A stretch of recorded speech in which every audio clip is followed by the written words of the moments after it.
Ó mar salgado, quanto do teu sal são lágrimas de Portugal. Por te cruzarmos, quantas mães choraram, quantos filhos em vão rezaram. Quantas noivas ficaram por casar para que fosses nosso, ó mar.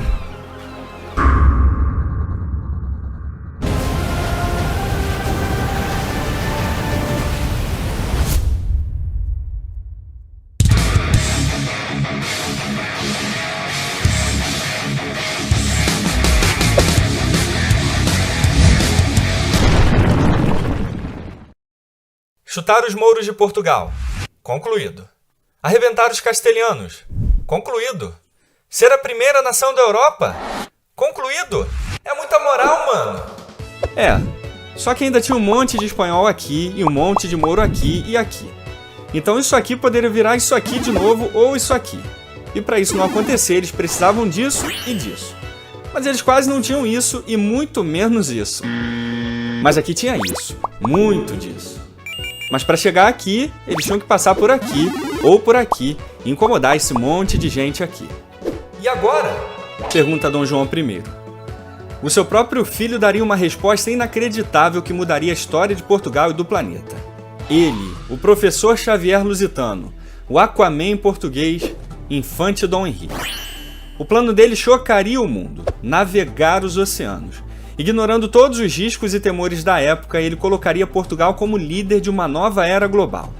E em Sagres, no sul de Portugal, ele criaria uma escola de navegação lendária para preparar os navegadores mutantes para enfrentar as forças do mal. Só que tem gente que vai dizer que essa escola é mentira e que até os navegadores mutantes também são mentira. Mimimis de lado, é aqui que a verdadeira história começa. Lisboa. Em julho de 1415, 240 navios e 50 mil homens partem para o seu teste inicial. Aqui, a rica e poderosa cidade muçulmana de Ceuta, no norte de Marrocos. Com forte espírito de cruzada, os portugueses conquistam a cidade e sobre suas cinzas nasceria o grande Império Português em agosto de 1415. Agora, Portugal teria os recursos para financiar seu maior e mais ambicioso projeto. A grande era dos descobrimentos. Portugal, e especialmente Lisboa, seria um imã do que havia de melhor nas artes, cultura, ciência e tecnologia naval durante todo o século XV e XVI. Caravelas, naus, carracas e galeões, tudo invenção dos portugueses e até ele, o caolho pegador Luís de Camões. E com essa tecnologia toda, era hora de encarar o alto mar. Eles descobrem um imponente arquipélago da Madeira em 1419 e os Açores em 1432. Mas a aventura dos portugueses seria impedida por um obstáculo colossal e insuperável: o Cabo Bojador na África. Recifes pontiagudos, águas rasas e ondas gigantes que destruíam tudo nos penhascos. Monstros do abismo. Ninguém jamais conseguira atravessar o obstáculo físico e mental daquelas águas. Os que tentaram nunca mais voltaram. Era o Cabo do Medo, o Cabo Maldito, era o fim do mundo. Mas não para ele, o domador de monstros marinhos, o surfista prateado português. Ele, Gil Eanes. Em 1434, ele e seus valentes navegadores enfrentaram e dobraram o Cabo Bojador navegando a oeste e pela primeira vez mostraram à humanidade que ainda havia muito mundo pela frente. Com a moral lá em cima, eles chegam a Guiné e Cabo Verde. E em 1483 eles descobrem um território que seria não só o berço de dezenas de milhares de portugueses por quase 5 séculos, mas um pedaço de Portugal: Angola. Agora toda a costa africana seria marcada com padrões de pedra, símbolo da chegada portuguesa, introduzidas por esse mito aqui, Diogo Cão. Mas para chegar à rica Índia faltava um último obstáculo: o Cabo das Tormentas. O fim do continente africano. Se o Cabo Bojador era o inferno, o Cabo das Tormentas era o Hades, o Orco e o inferno tudo junto. Para cumprir essa missão, o rei João II manda ele, o velho lobo do mar, Bartolomeu Dias. Em 1488, Portugal fez história mais uma vez, sendo o primeiro país a navegar 2 oceanos ao mesmo tempo. Mas as terríveis monções da Índia e falta de suprimentos o fizeram voltar a Lisboa bem magoado. Mas ele deixou tudo pronto para o ato final que colocaria Portugal no topo do mundo no século seguinte. Mas 4 anos depois, um outro carinha quer chegar na Índia também e ele jura que tem um caminho melhor. Ele, o impostor, o malandro espertinho Cristóvão Colombo. Genovês para muitos, português para alguns, ele procura o rei de Portugal para financiar sua expedição, só que depois de ouvir um "não" bem grandão, ele pede o apoio dos reis de Leão e Castela que resolvem apoiar a expedição. Um mês depois, ele descobre esse lugarzinho aqui, América. Castela entra na Era dos Descobrimentos. Só que o mundo era pequeno demais para Castela e Portugal, e para evitar treta, o Papa tem uma ideia muito simples. Divide o mundo no meio, aqui. Daqui para cá de Castela, daqui para cá de Portugal. Então eles assinam o Tratado de Tordesilhas em 1494 e os dois reinos ficam sussa. E é claro que Portugal já sabia da existência do Brasil antes do tratado. A insistência de João II em mover a linha 370 léguas a oeste era à toa? Aliás, para chegar aqui, Cabo das Tormentas não era só vir navegando bonitinho pela costa, não. Ventos infernais jogavam os navios de volta para o norte. Então Bartolomeu Dias tinha que fugir desse vento, e para fugir desse vento só tinha um jeito: chegar bem pertinho desse terrenão lindo aqui. Nessa história nada é mera coincidência, cavaleiros. E chega 1487. 4 navios e 170 homens partem de Lisboa com uma missão: dobrar o temido Cabo das Tormentas e encontrar a gloriosa Índia. E sobre um homem cairia o peso dessa epopeia mortal. Ele, o mestre dos mares, o Popeye português, o Poseidon lusitano, ele, Vasco da Gama. Ele dobra o Cabo das Tormentas, navega pela primeira vez o Oceano Índico e finalmente chega à Índia em 1498. Era o fim de uma saga épica, era o início de uma nova era. E Portugal estava sem freio. Descobre o Brasil, Moçambique, pega o comércio da Índia e navega e domina e conquista até que... Toque, toque. Quem é? Os otomanos. A maior potência islâmica chega no Oceano Índico para acabar com a bagunça e recuperar toda a riqueza deles. E com eles vão os indianos, mamelucos e venezianos. Eles emboscam os portugueses e conseguem sua primeira importante vitória na Batalha de Chao em 1508. Eles despedaçam o jovem comandante Lourenço de Almeida como um aviso direto do que os muçulmanos estavam dispostos a fazer.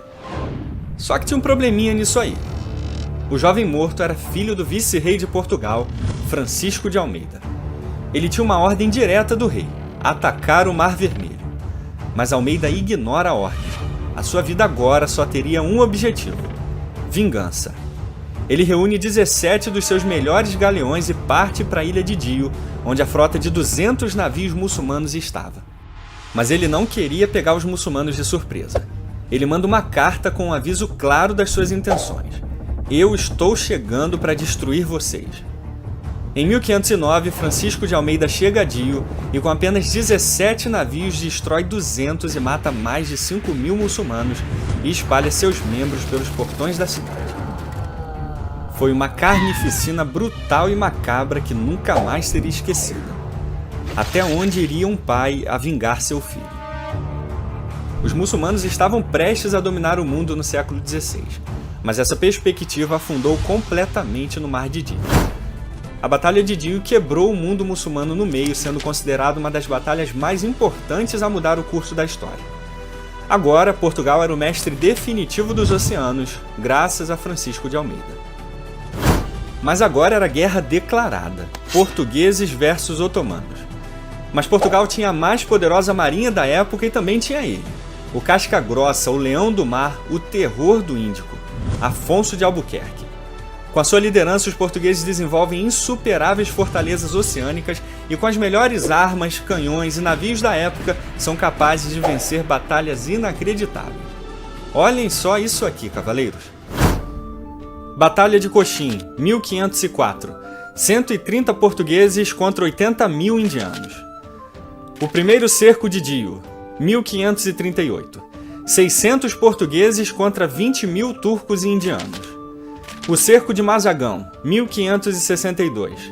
2.600 portugueses contra 100.000 marroquinos. O cerco de Chao, 1571. 1.200 portugueses contra 150.000 muçulmanos. Os caras eram muito machos, meu. E na campanha de Hormuz de 1554, os portugueses dizimam uma armada de 100 navios otomanos, obrigando o famoso almirante turco Piri Reis a fugir do campo de batalha e ser decapitado pelo sultão do Egito como um covarde. Os portugueses expulsam os otomanos do Oceano Índico e vencem a Guerra Luso-Otomana. Os portugueses partem para a China em 1513, ganham Macau de presente, descobrem a Austrália em 1522, fazem um mapa com a Austrália. Um português dá a volta ao mundo pela primeira vez, ele, Fernão de Magalhães, em nome da Espanha, traidor. Chegam no Japão em 1543, trazem armas de fogo, as primeiras armas de fogo, ensinam os japoneses a atirar e a rezar. O mundo não queria os portugueses, mas os portugueses queriam o mundo e em 1578... Toque, toque. Quem é? Dom Sebastião. Mas, senhor!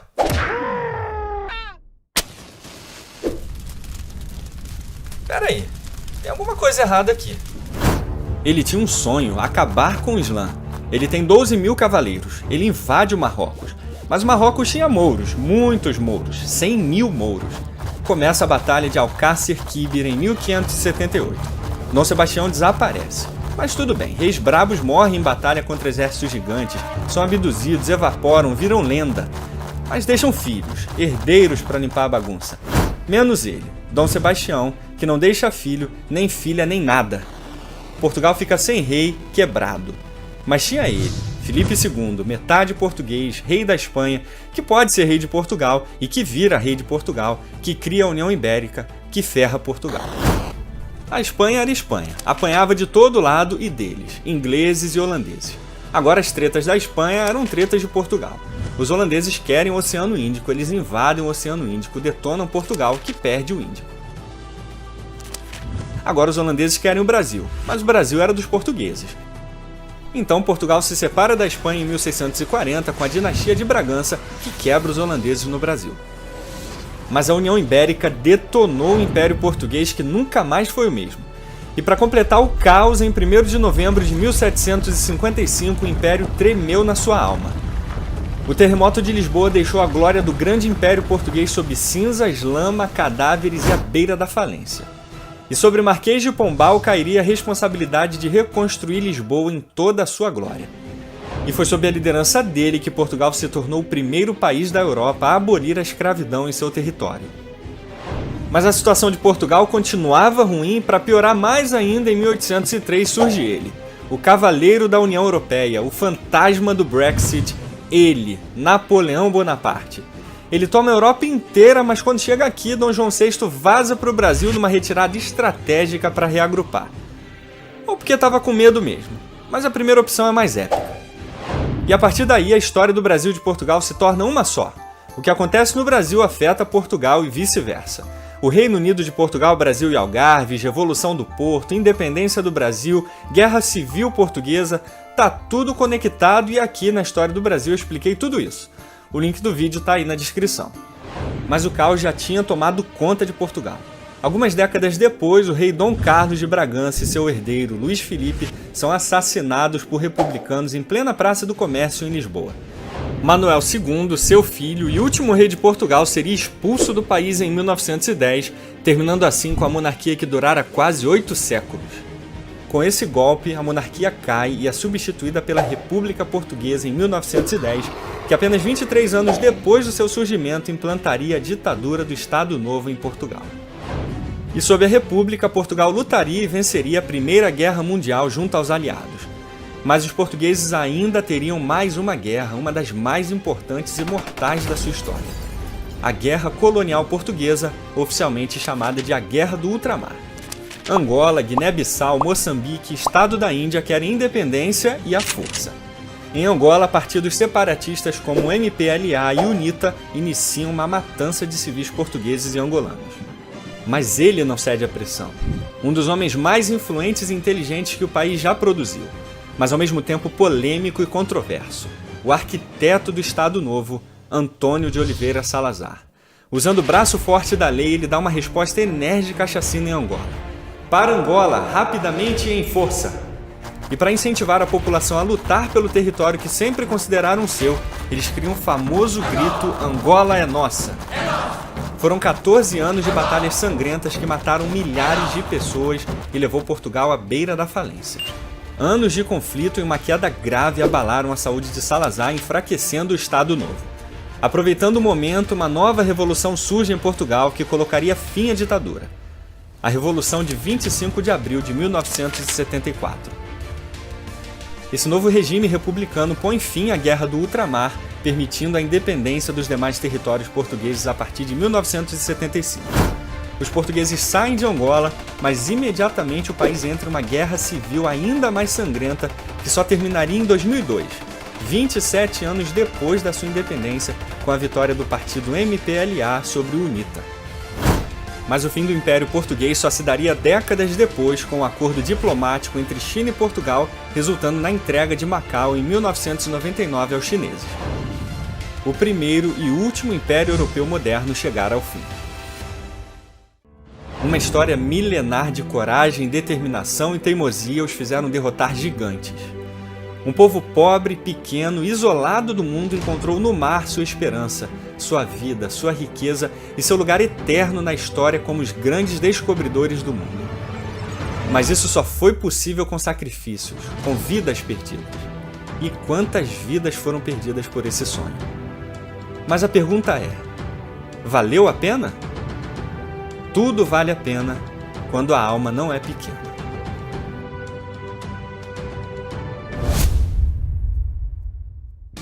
Bônus AD. As caravelas portuguesas estão entre as 100 maiores invenções científicas de todos os tempos que mudaram o mundo. Depois de meses de viagem em alto mar, eles só tinham direito a um copo d'água de 200 ml por dia. Praticamente toda a comida estragava e ficava repleta de vermes, o escorbuto acabava com os dentes e a pele dos marinheiros e cerca de 1/3 deles morriam antes de chegar na Índia. Ou seja, de 1.000 navegadores, mais de 300 morriam a cada viagem. O historiador americano William Wyer coloca a Batalha de Dio como a 6ª mais importante da história por seu grandioso impacto a nível global. O navio de guerra mais poderoso do mundo durante todo o século XVI era o São João Batista, carinhosamente chamado de Botafogo. E você já deve imaginar por quê, né? Ele tinha 366 canhões, o que era bizarro para a época e deixou muitos inimigos com as fezes moles. Esse galeão se tornou lendário após destruir as correntes que guardavam a cidade de Tunis e permitiu a conquista dela na Grande Batalha de Tunis em 1535, onde os cristãos derrotaram outra lenda, o almirante otomano Barba Ruiva. Até o bairro de Botafogo, no Rio, tem esse nome por causa do navio, e acho que ainda tem um time lá com esse nome também, né? Aliás, com todo esse poder de fogo, os portugueses criaram e inovaram a tecnologia das guerras navais modernas, adaptando canhões de bronze com seus navios, o que foi um choque para a época, principalmente porque as batalhas navais eram basicamente com abalroamento de navios e lutas corporais neles. E com todo esse poder, Portugal se tornou a primeira potência global da era moderna. Nuno Álvares Pereira e Dom João I não foram os únicos heróis de Aljubarrota, não.